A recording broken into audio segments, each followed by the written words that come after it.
E Pois é. professor, como que é os passo a passo da reforma íntima? O senhor pode falar um pouquinho? A reforma íntima é muito interessante porque o nosso mestre Jesus, ele já nos falou de reforma íntima, pessoal. Ele já Sim, deu a dica, mas não, né, com essas palavras. Ele disse que a gente precisa orar e vigiar. Vigiar o constantemente. constantemente, vigiar o quê? Constantemente. Principalmente os nossos Nós mesmos, pensamentos, sim. mas não apenas os nossos pensamentos, as nossas palavras e as nossas atitudes, mas principalmente os nossos pensamentos. Sim. Porque o pensamento tem uma força muito grande e ele molda toda a nossa realidade. Então, uma vez eu li isso em algum lugar, que os nossos pensamentos se transformam em palavras, nossas Isso. palavras em atitudes, nossas atitudes no nosso caráter, enfim. Então, o primeiro ponto é você começar a vigiar os seus pensamentos. Mas, Priscila, eu te falei que eu Sim. tinha feito umas anotações hoje, à tarde, enquanto eu estava na escola, e é muito interessante porque o nosso amado, amadíssimo Chico Xavier, ele nos deixou 20 exercícios para que a gente comece a praticar a nossa reforma íntima. Porque muitas pessoas pensam, mas eu não sei como, eu não vou conseguir. Sim. Essa questão de vigiar pensamento é algo muito difícil e realmente é muito difícil. Então o nosso Chico, ele nos deixou 20 exercícios. Eu posso ler os Pode, fica à vontade. Sim, com certeza. eu acho incrível. Número 1. Olha só, pessoal, você praticando isso aqui, você já vai estar realizando a sua reforma íntima. Olha só, número 1. Executar alegremente as próprias obrigações. Sim. Então, todos nós temos as nossas obrigações e muitas vezes a gente reclama tanto disso, mas são oportunidades que nós temos de evoluir. Você está no local que você tinha que estar. Sim. Então, executar de maneira alegre as próprias obrigações. Mais um passo aqui, e esse é um pouco difícil para a gente, mas a gente precisa exercitar. Silenciar diante das ofensas. Isso aqui também é muito importante, tá, pessoal? Por que a gente precisa silenciar diante das ofensas? Tem muita gente que fala assim, não, eu não vou fazer isso, a pessoa vai me ofender, eu tenho direito de responder. Tá, você pode até responder, mas de uma maneira que você esteja instruindo essa pessoa, tá? Sim. Mas por que silenciar? Porque a gente precisa entender que todos nós estamos praticamente na mesma condição, reencarnados em um planeta de provas e expiações, local de espíritos imperfeitos, todos nós. Todos nós. Então é óbvio que o nosso irmão erra, assim como nós também erramos. Então a gente precisa ter esse entendimento, que todos nós erramos. Quando a gente julga os erros de alguém, os defeitos de alguém, a gente está julgando os defeitos diferentes dos nossos, porque todos nós os temos. Sim. Temos, tá? Esquecer o favor prestado também é um passo, tá? Se você for ajudar alguém, ajude de coração, sem esperar nada em troca depois, sem exigir nada em troca depois, sem esperar o reconhecimento. É simplesmente a questão de ajudar o seu próximo, tá? Número 4. Exonerar os amigos de qualquer gentileza para conosco. Nós não somos tão especiais assim que a gente tem que achar que os nossos amigos têm que estar ali à nossa disposição o tempo todo e nos elogiando, enfim. Então a gente precisa meio que dispensar os amigos deles terem essa gentileza conosco. Eles vão ter por afinidade, tá? Se a gente for começar a exigir a atenção das pessoas, então essa será uma atenção que não será verdadeira, certo? Número 5, emudecer a nossa agressividade. Qualquer resquício de agressividade que existe em você, seja nos seus pensamentos, nas suas palavras, nas suas atitudes, isso atrai obsessores. Sim. Na hora. Porque o semelhante atrai o semelhante, tá, pessoal? Número 6, não condenar as opiniões que divergem da sua. Ainda mais nesses tempos agora, né, que nós estamos vendo muitas opiniões diferentes sobre isso, sobre aquilo. Então a gente não tem que condenar a opinião diferente da nossa. Cada um tem o direito de ter a sua, e as nossas lutas diárias, nossa história de vida faz com que a gente tenha as nossas convicções e assim as nossas opiniões, tá? Número 7. Abolir qualquer pergunta maliciosa ou desnecessária. Pessoal, se a gente não tem nada de bom para falar, o ideal é que a gente fique em silêncio. Silencia, sim. Exatamente. O silêncio também é um ato de caridade. Saibam disso, o silêncio também é um ato de caridade. Se a gente não tem nada de bom para falar, a gente simplesmente fica quieto. Não precisa falar nada. Número 8. Se serve pra gente, Priscila. Que Sim, com certeza, tudo. Esse próximo aqui, ó. Com certeza. Nós que estamos aqui no YouTube, repetir informações e ensinamentos sem qualquer azedume. O que isso aqui quer dizer? Quer dizer que muitas vezes você vai explicar, vai levar a verdade, o ensinamento para alguma pessoa, ela não vai entender na primeira explicação. Tudo novo, sim.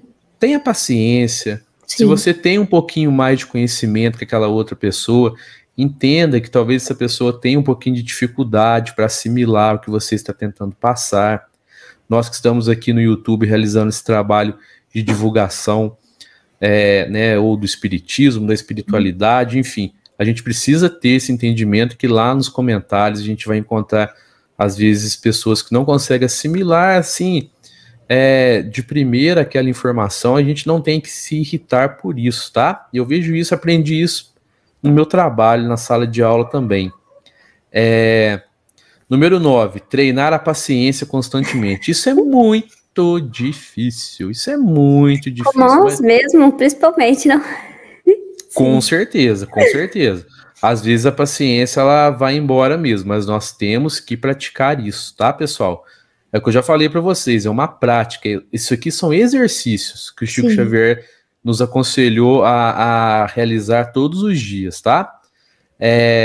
Número 10, ouvir fraternalmente as mágoas dos companheiros sem biografar as nossas dores. Quantas vezes uma pessoa nos procura para desabafar? Nossa, estou passando por esse problema e tal. Ah, mas eu também. Você não tem ideia como eu também estou sofrendo e tal. Ali você poderia ser um instrumento da espiritualidade para levar um consolo, um ensinamento para aquela pessoa, mas não, você prefere se colocar também no papel de vítima, né? E começar a enumerar todas as suas dificuldades também. Se alguma pessoa te procurar, né, para desabafar, é porque ela confia em você, ela está esperando ouvir uma palavra sua. Então, por mais que você esteja sofrendo, não precisa ficar enumerando também os seus sofrimentos. Vai ter aquela pessoa que você também vai poder desabafar. Sim.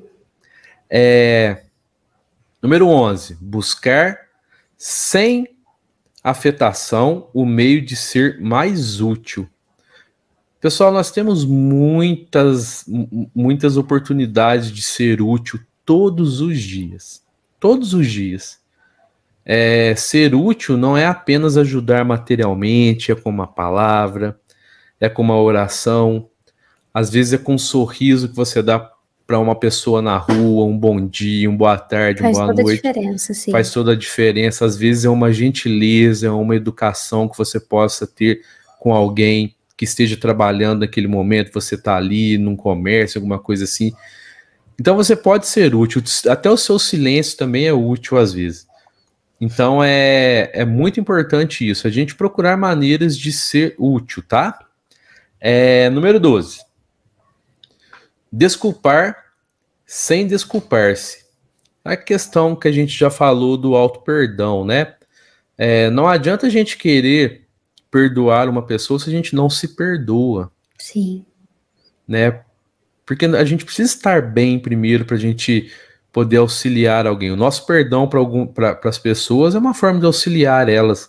Então a gente precisa buscar o auto-perdão também. Entender que o erro foi cometido, se propor a não errar mais, tirar todas as experiências que você pode tirar daquele fato lá e se perdoar. Isso é muito importante, tá, pessoal? Número 13, não dizer mal de ninguém. É aquilo que a gente já falou. Não tem nada de bom para falar? É só silenciar. Sim. Exatamente. Lá no livro Nosso Lar, tem a água lá, né? A aguinha lá. O André Luiz ia falar alguma coisa, põe água na boca e fica com a aguinha aí. Tem no filme também, né? No filme retrata isso também. 14. Buscar a melhor parte das pessoas que nos comungam a experiência. Todo mundo tem um lado bom, pessoal. Sim. Todo mundo. Todo espírito que está reencarnado aqui nesse momento tem um lado bom. Saibam disso, tá? Não tem nenhuma pessoa que é voltada totalmente ao mal. Mesmo aquelas que ainda estão trilhando esse caminho, isso não é eterno. Uma hora ou outra esse espírito ele vai entender que está trilhando um caminho que não é o caminho correto. Mas todo mundo tem um lado bom, tá? 15. Alegrar-se com a alegria dos outros. Como é bom, né? A gente vê a pessoa feliz, uma pessoa contente, uma pessoa alegre, né? A pessoa às vezes está tão feliz porque conquistou alguma coisa, porque realizou algo. Então, quando você se alegra de coração com a alegria de quem está à sua volta, você vê que os seus dias vão ficando mais leves. Mais leves, sim. 16. Não aborrecer quem trabalha. E aqui eu vou ser bem direto. Então faça melhor que a pessoa que está trabalhando. Sim, tá? Se você vai criticar alguém que está trabalhando, está fazendo qualquer coisa, então vai lá e faça melhor. Tá? Aqui eu preciso ser bem direto. 17. Ajudar espontaneamente, nós já falamos aqui, né? Ajudar de coração. Se você vai ajudar alguém, mas com segundas intenções, então nem ajude, não tá, faça, pessoal? Sim. Melhor. Respeitar o serviço alheio tem a ver ali com a 16, tá? Respeite quem tá fazendo alguma coisa, viu? Ou então faça melhor. Esse é o caminho. 19.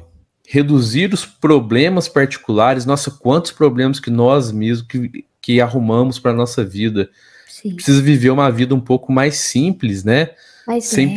Mais leve, mais simples, por mais que os nossos dias sejam corridos, que a gente trabalhe muito, que a gente tenha muitas tarefas, a gente consegue levar uma vida um pouco mais tranquila a partir do momento em que a gente não fica arrumando tanto problema, tanta confusão, complicando aquilo que não precisa ser complicado. E 20, servir de boa mente quando a enfermidade nos fira, tá? Então, quando nós estamos doentes, a gente precisa entender que isso é importante para a nossa evolução, então nada de revolta. E assim são 20 passos, 20 exercícios que Chico Xavier nos deixou. E a gente começando a praticar algumas coisas disso aqui no nosso dia a dia, nós já estaremos grande mudança, hein? Realizando a nossa reforma íntima.